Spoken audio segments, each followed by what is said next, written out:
Bonjour et bienvenue. Vous écoutez le podcast Les Afterwork de Lorena.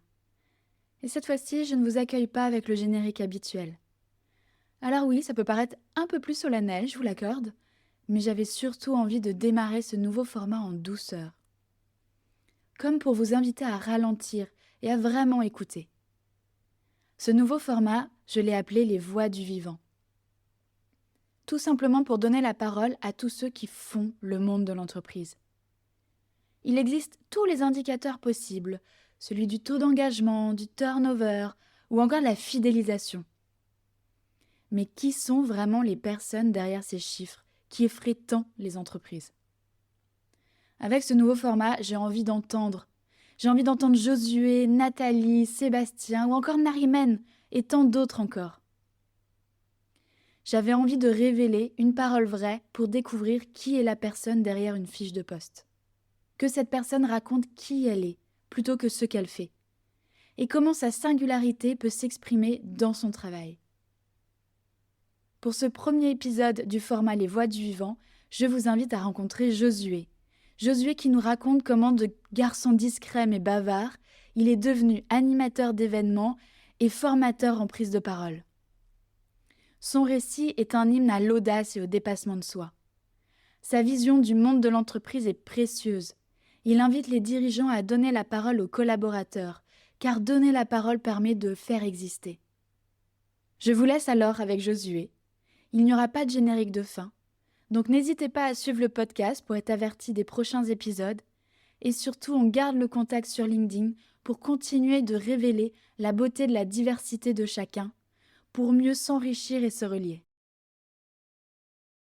Qui je suis? Le prénom Josué.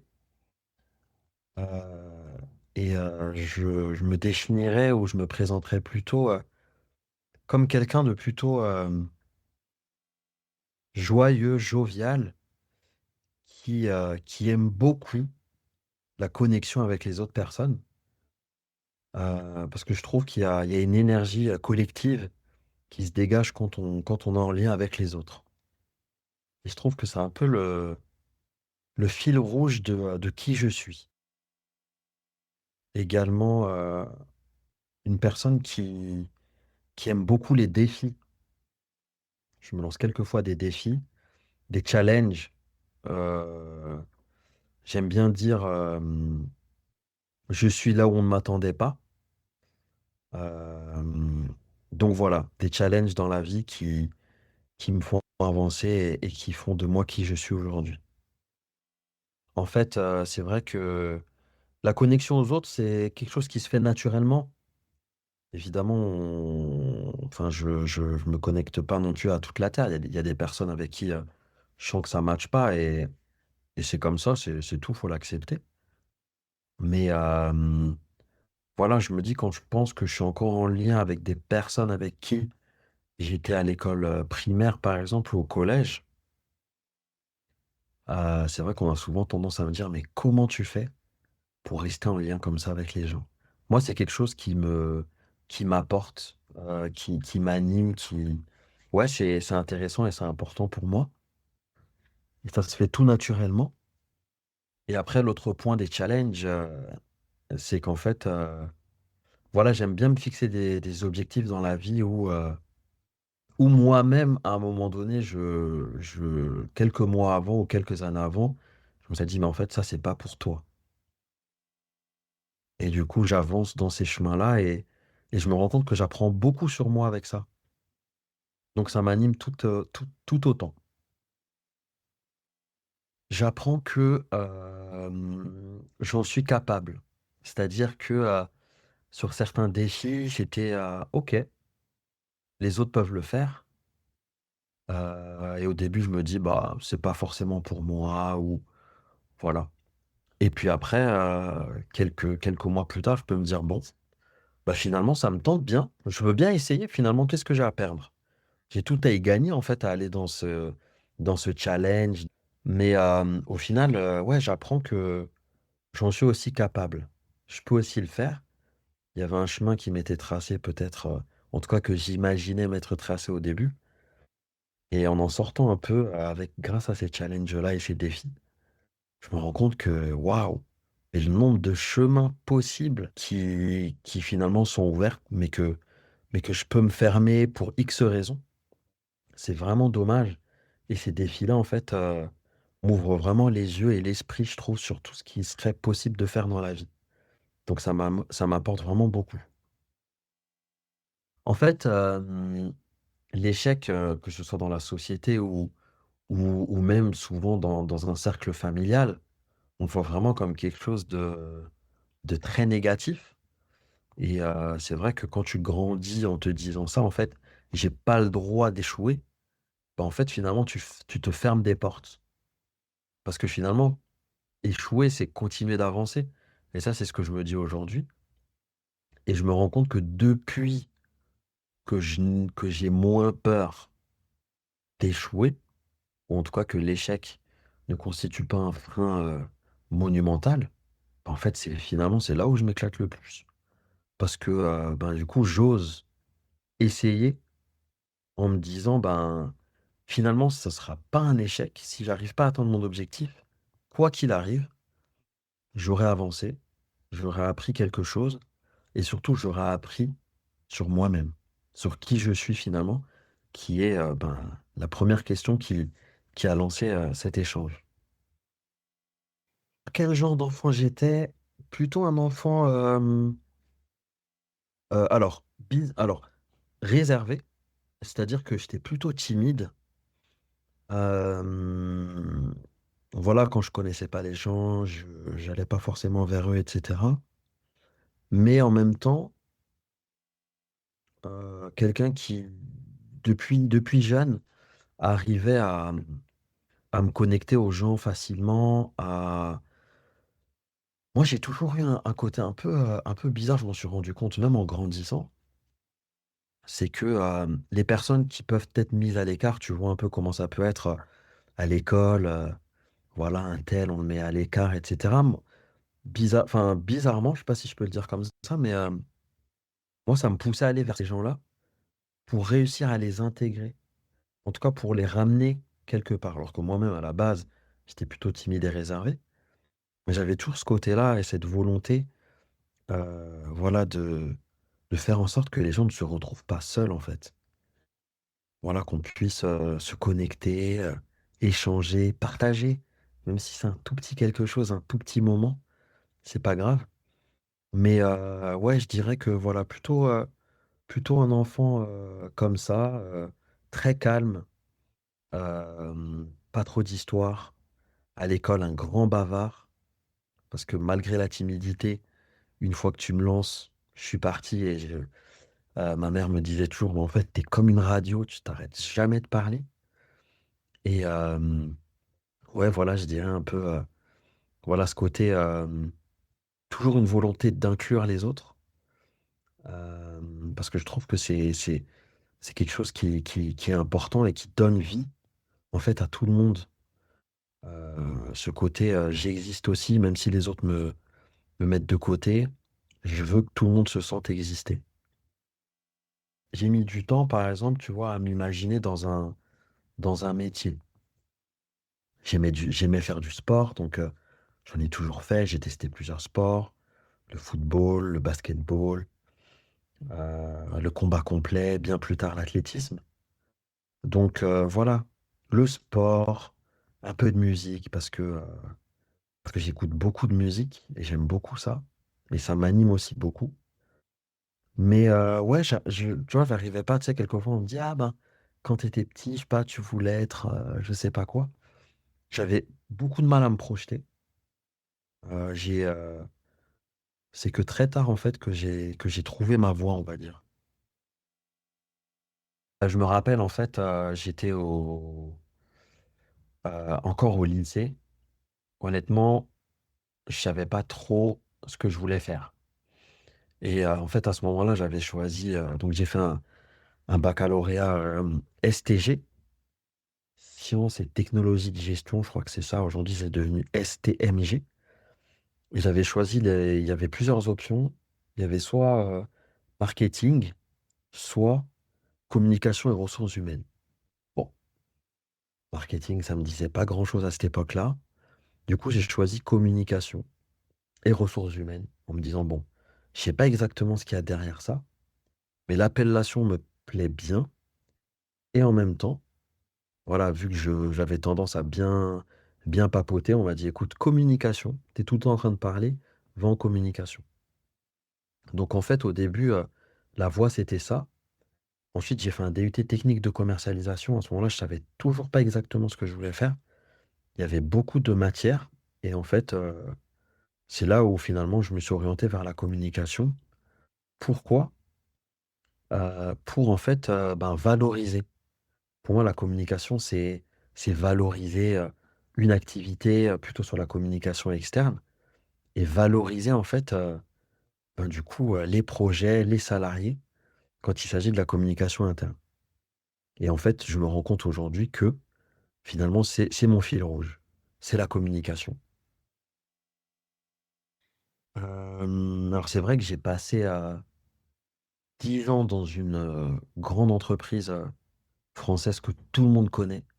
J'ai beaucoup appris là-bas et c'est vrai que j'ai l'impression qu'en fait, ça dépend beaucoup des personnes avec qui tu vas travailler. Le truc, c'est que, bah, forcément, dans notre vie, en fait, on évolue. Au début, je me sentais super bien dans l'entreprise. J'ai commencé chez SNCF Réseau, après une alternance. Franchement, j'étais à ma place. Mais à un moment donné, bah, j'avais envie d'un nouveau challenge, tout simplement. Donc après 5 ans, j'avais envie voilà, de connaître quelque chose de nouveau. Et j'ai basculé sur un autre poste chez TGV Est en tant que responsable communication. Maintenant, est-ce que j'ai pu m'exprimer ou... Ouais, je pense que quelquefois, j'ai eu l'occasion de le faire. En tout cas, on m'a donné l'opportunité de le faire. Et je remercie vraiment les personnes qui m'ont permis cela parce que, en fait, pour moi, je m'étais toujours dit, bah, en fait, quand tu rentres dans une entreprise, tu fais ce qu'on te demande de faire et tout se passera bien. Mais je me rendais bien compte que j'avais besoin d'un peu plus à un moment donné pour vraiment, comment dire, que voilà, mon pourquoi et mon moi puissent résonner aussi au travail, tu vois? J'ai pas eu de mal à le faire parce que finalement, la connexion avec les autres, tout ça, ça s'est fait naturellement. Heu, ouais, j'ai passé de belles années là-bas, mais c'est juste qu'à un moment donné, je me suis rendu compte que le virage que j'ai envie de prendre maintenant, bah, en fait, je m'y retrouvais pas, en fait, dans l'entreprise et j'avais l'impression que, ben, ça commençait, en fait, à représenter plutôt un frein. Et c'est là où j'ai commencé à réfléchir à autre chose pour me lancer dans un nouveau challenge. Mais en même temps, en termes de défi, SNCF te met au défi sur ton parcours professionnel. C'est-à-dire que, hem, j'ai un master en communication, j'ai eu, la chance quelque part d'entrer dans l'entreprise sur un poste en communication, d'enchaîner avec un deuxième poste en communication, ce qui n'est pas toujours le cas dans les cursus. Hem Et les opportunités qui s'offraient à moi juste après ça, c'était plutôt de m'orienter sur du management opérationnel. En vrai, le management opérationnel, ça aurait été un défi incroyable, mais c'est pas celui que je voulais choisir. En fait, moi, je me disais: «Mais je me suis pas, comment dire, démené pour, obtenir un master en communication, pour ensuite faire autre chose». Et puis la communication, je te l'ai dit tout à l'heure, finalement, quand c'est ta passion, ben et que ça te fait vibrer, tu veux y rester. Sauf que je me rendais bien compte qu'en termes d'opportunités, ça allait directement m'orienter vers du management opérationnel, ce que je ne voulais pas, en fait, et ce que je ne veux toujours pas aujourd'hui d'ailleurs. Et en fait, ben, finalement, c'est ce qui m'a poussé à une autre réflexion. Cette réflexion, c'était de se dire, bah et de toute façon, je me le suis toujours dit, hein, c'est vrai qu'à l'époque, quand on rentrait dans une entreprise, il y avait ce côté où: «J'y suis, j'y reste». Moi, je me suis jamais dit ça. J'y suis, Tant que ça me convient, je suis là, je fais le travail, tout se passe bien. Mais à un moment donné, si ça ne coche plus les cases, enfin voilà, le ce pourquoi, j'ambitionne, on va dire, bah, c'est pas grave, on prendra un autre chemin. Il y a d'autres opportunités et du coup, ça s'est fait à cette occasion-là et donc je me suis lancé dans un nouveau défi, qui est l'entrepreneuriat, auquel j'aurais clairement jamais pensé. Tu vois, je me suis jamais dit, «Plus tard, je serai entrepreneur». Jamais. Je t'ai dit: «Bah, je serai un bon salarié». Clairement, je pense que c'est vraiment le terme. Je vais essayer de gravir, voilà les différents échelons pour avoir plus de responsabilités et peut-être avoir aussi une meilleure rémunération. Mais à aucun moment, je m'étais dit: «Je serai entrepreneur». Jamais et pourtant, ça m'est déjà arrivé effectivement dans certaines situations de me dire, «Ah ouais, ça je pourrais le faire tout le temps». Alors par exemple, si je reviens sur le monde professionnel, j'ai eu l'occasion, il y a quelques années, en interne, d'animer un événement, professionnel. C'était un séminaire, hem et en fait, ce séminaire, clairement, ça a été une révélation pour moi. Je vais quand même citer cette personne, c'est, Laurence Berru, que j'avais rencontrée, quelques années auparavant, en tant que directrice d'un pôle chez SNCF Réseau. À ce moment-là, elle m'avait déjà sollicité pour animer, un séminaire d'équipe. Je crois qu'elle avait son équipe avec, 6 ou 8 personnes. Elle m'avait choisi moi pour l'animer. Je me suis dit: «Non mais j'ai jamais fait ça. Laurence, pourquoi moi? Pourquoi tu me fais ça?» En fait, elle m'a dit: «Non, non, mais je sens en toi, en fait, je pense que tu es la personne qui va permettre à mon événement de bien se dérouler». OK, je l'ai fait. Elle m'a débriefé. Elle était contente. Moi, j'étais pas forcément convaincu. Plusieurs années après, on se retrouve du coup, chez TGV et là, elle me demande d'animer un séminaire, pardon, devant une centaine de managers et là, c'était clairement une révélation, hein. Et ce jour-là, je me suis dit: «Ça, animer un événement comme ça, je pourrais le faire tous les jours. Tous les jours sans exception». Pour moi, en fait, c'était même pas du travail, c'était juste du kiff. Et je pense que ça s'est senti et clairement à la fin de l'événement, elle me dit: «Mais en fait, Josué, le jour où tu veux te réorienter, bah, en fait, ça y est, ta voie, tu l'as trouvée, hein».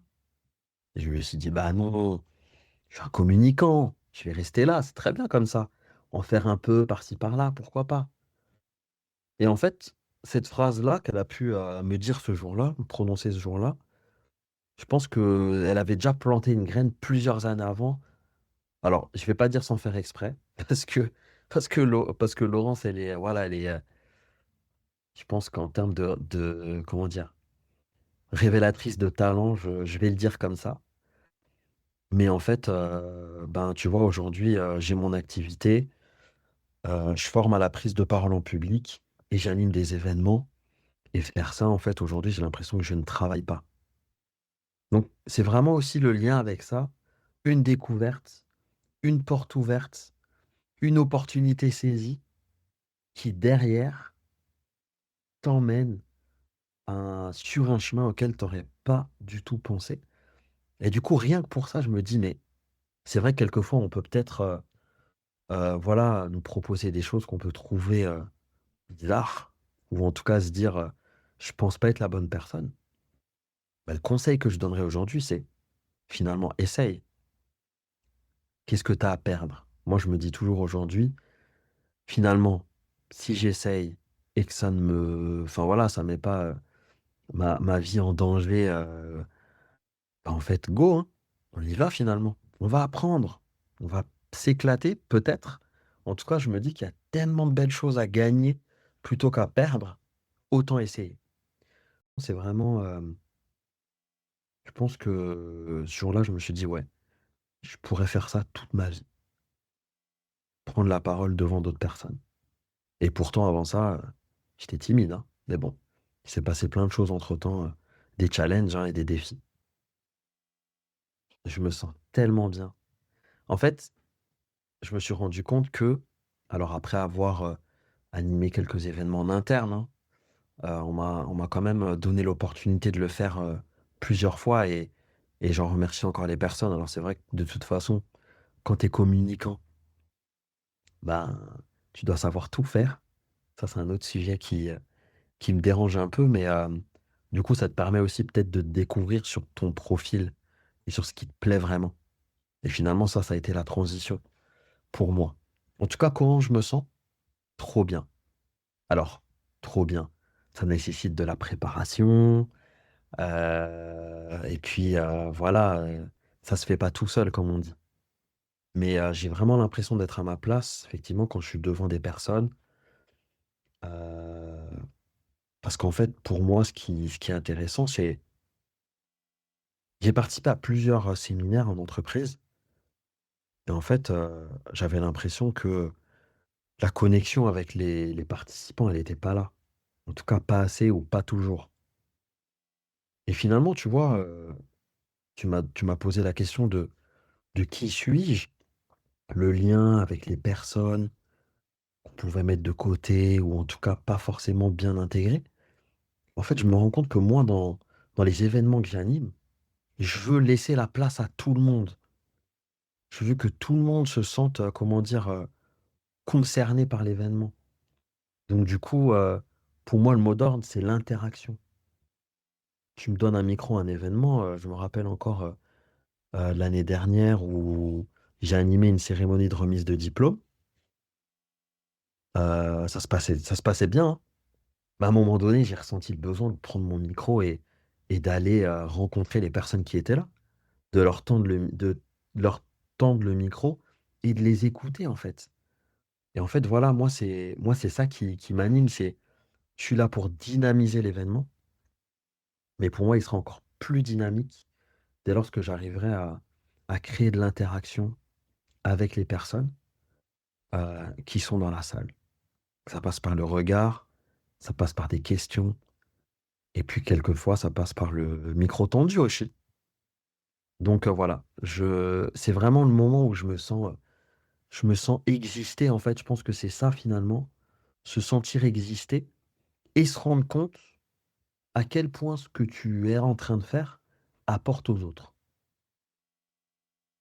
En fait, c'est vrai que, avant de quitter SNCF, je me suis renseigné auprès de quelques contacts, à savoir, est-il possible d'avoir un poste qui puisse me permettre d'animer les événements en interne?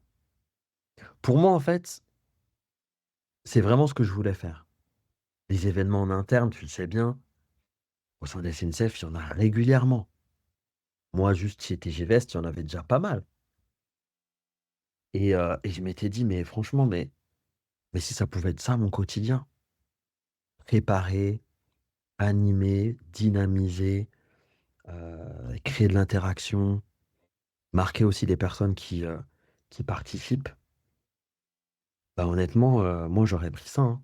En fait, je me rends compte que l'activité que j'ai aujourd'hui, sur la prise de parole en public, en formation et l'animation d'événements, c'est ce que j'aurais souhaité faire en interne.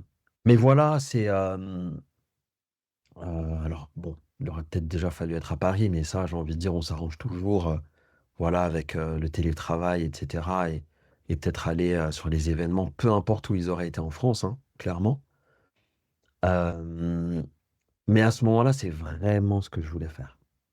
Je voulais franchement juste faire ça, animer et former, animer et former, dynamiser et accompagner. Parce qu'en fait, voilà, avant j'étais, voilà, plutôt timide, réservé. Je me suis rendu compte qu'en fait, la parole t'ouvre des portes, la parole te permet des connexions, heu, la parole te permet d'exister et c'est aussi pour ça que je forme aujourd'hui parce qu'il y a des personnes qui ont des belles choses à raconter, à dire, à promouvoir, mais sans la parole fluide, et avec cette aisance-là, bah, c'est compliqué de le faire. Donc, ouais, baguette magique, ok. Josué, euh, animateur événementiel, maître de cérémonie sur des événements professionnels et en parallèle, formateur en prise de parole en public. J'ai pas pu le faire là-bas, c'est pas grave, hein. Bah, du coup, je suis parti et nouveau challenge et on essaye de le faire à l'extérieur, tout simplement. En fait, je me rends compte que effectivement aujourd'hui, on va nous mettre sur des postes, sur des fonctions. Mais en fait, je me dis, c'est bien, on est capable de le faire ou pas, ça dépend des personnes, mais finalement, on vaut bien plus que juste cette fiche de poste. Et en fait, honnêtement, une entreprise qui peut permettre à 30-40% aux salariés de s'exprimer, en fait, les salariés se sentiraient encore mieux dans l'entreprise, tu vois? Et en fait, ça fait toujours le lien avec j'existe, mais en tant que moi, pas j'existe en tant que responsable, communication interne, nanana, ce qui est déjà bien, hein, je vais pas m'en plaindre. Mais il y a cette partie et il y a le moi et je peux l'exprimer en interne. C'est peut-être pour ça aussi que, ben, quelques années en arrière, en étant encore chez SNCF, nouveau challenge, lancement d'une chaîne YouTube pour pouvoir m'exprimer face caméra sur une de mes passions, qui est l'automobile. Mais si ça, j'avais pu le faire, alors en interne, un peu compliqué parce que bah, l'automobile, le train, ça colle pas forcément. Mais même faire ce genre de vidéo en présentant, j'en sais rien, des métiers, des rames, ce que tu veux, ouais, ça aurait été génial en fait. Mais aujourd'hui, voilà, je pense que voilà, les fiches de poste, elles sont déjà tellement, on nous demande déjà tellement de choses à faire que tu te dis, bah en fait, voilà, j'aurais bien voulu rajouter quelque chose, mais je vais le faire à quel moment? En fait, c'est pas possible. Ce qui est dommage, c'est que j'ai l'impression que du coup, ben, au fur et à mesure, tu peux un peu t'éteindre. Et s'éteindre, je trouve ça trop dommage. Parce que c'est maintenant finalement qu'on a l'énergie pour faire, pour créer, pour imaginer. Donc, franchement, ouais, hein, 30-40%, Josué, t'as ton poste. On dégage du temps pour que tu puisses animer des événements et former en prise de parole. Bah, ça aurait été tout autre, hein. Je pense qu'aujourd'hui, bah, peut-être que j'aurais encore été dans l'entreprise, tout simplement. Donc, voilà, après, tu choisis ton, ton chemin en fonction de ce qui te fait vibrer. Et si ce qui te fait vibrer, ben voilà, tu te dis, ben, pour pouvoir l'exprimer, je dois changer mon quotidien. Certains vont oser le faire, d'autres pas. Chacun ses contraintes dans la vie et je comprends parfaitement. Mais moi, clairement, je ne voulais pas du tout m'en priver. D'où ce choix. C'est vrai que quand j'ai lancé ma chaîne, mon manager direct et la N+2, voilà, ça leur arrivait d'en parler aussi parce qu'ils aimaient bien ce que je pouvais faire. Mais voilà, du coup, ça se limitait à ce cercle-là. Mais c'est clair que ça aurait été, enfin, tu sais, ce côté, nos salariés ont du talent. J'aime beaucoup ça. Parce qu'en fait, ça montre que finalement, au-delà de ce qu'on peut demander aux salariés, c'est quelqu'un en fait. C'est quelqu'un avec des ambitions, avec une passion, et du coup, j'aime trop ce côté-là parce que, ça peut te permettre de l'exprimer. Aujourd'hui, nous salariés ont du talent, quand je l'entends, c'est sur une journée. Puis après, bon, bah, on en reparlera peut-être l'année prochaine. Mais le talent, cette passion, cette énergie qui vient d'ailleurs, pourquoi pas réussir à l'exploiter tout au long de l'année, en parallèle du poste?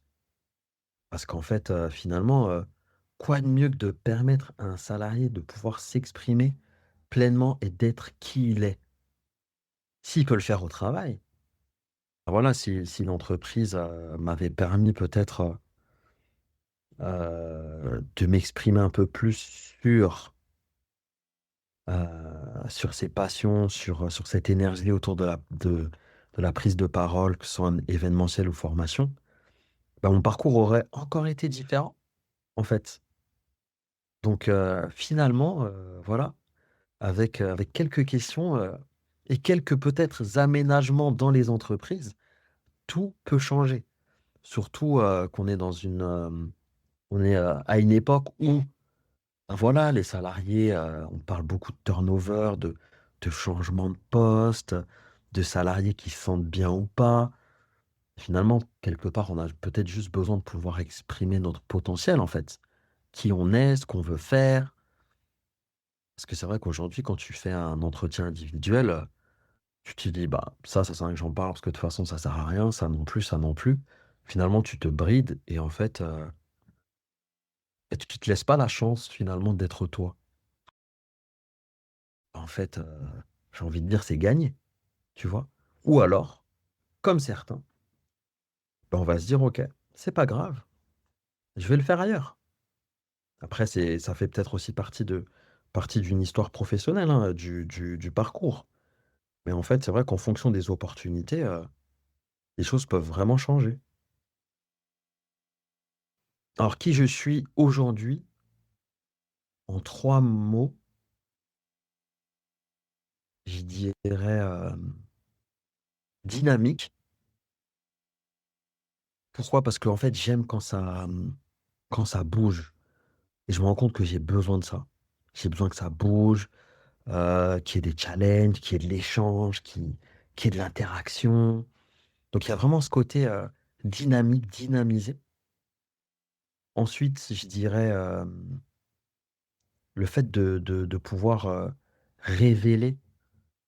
En fait, je me suis rendu compte que moi, dans mon parcours pro, voilà, il y a on m'a fait confiance et cette confiance-là m'a permis de me révéler.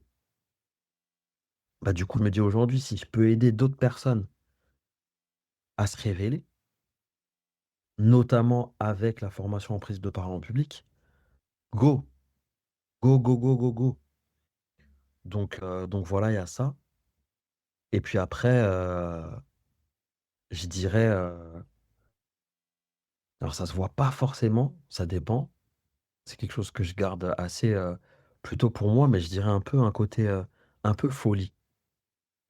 Parce que voilà, quelquefois, je peux avoir des idées, soit qui n'ont pas de sens ou je sais pas, te faire un pas de danse à un endroit où ça n'a pas lieu d'être, bref, j'en sais rien.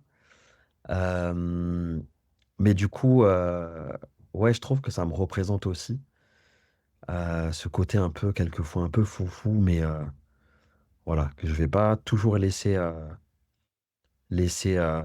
à la vue des autres, mais en même temps, je me rends compte que depuis que je suis à mon compte, je peux plus me le permettre et ça, c'est aussi important parce que ça fait partie de qui je suis. Donc je dirais dynamiser, révéler et une touche de folie. Honnêtement, ce que j'aurais envie de lui dire, c'est, ose, ose. Il y a tellement d'opportunités et de belles choses à vivre dans la vie qu'en osant, finalement, tu vas te laisser le droit de rêver. Parce que c'est vrai que, ben, souvent, enfin, voilà, quand tu grandis, «Ah ben non, fais pas ça, ça va rien donner, tu seras pas capable». Alors, ça peut être des personnes extérieures, hein. «Ah non, mais mais non, mais franchement». Et des exemples, voilà, j'en ai quelques-uns. Mais en fait, c'est vraiment ose, lance-toi, essaye, tu verras ce que ça va donner. N'aie crainte, en fait. Mais c'est vrai que voilà, en étant plus jeune, voilà, on peut avoir des peurs, notamment de l'échec. On en a parlé au début et merci pour cette question, parce que je pense qu'on n'en parle pas assez. Mais en fait, c'est ose. Ose et tu verras, tu vas pouvoir être toi, te révéler et surtout t'éclater.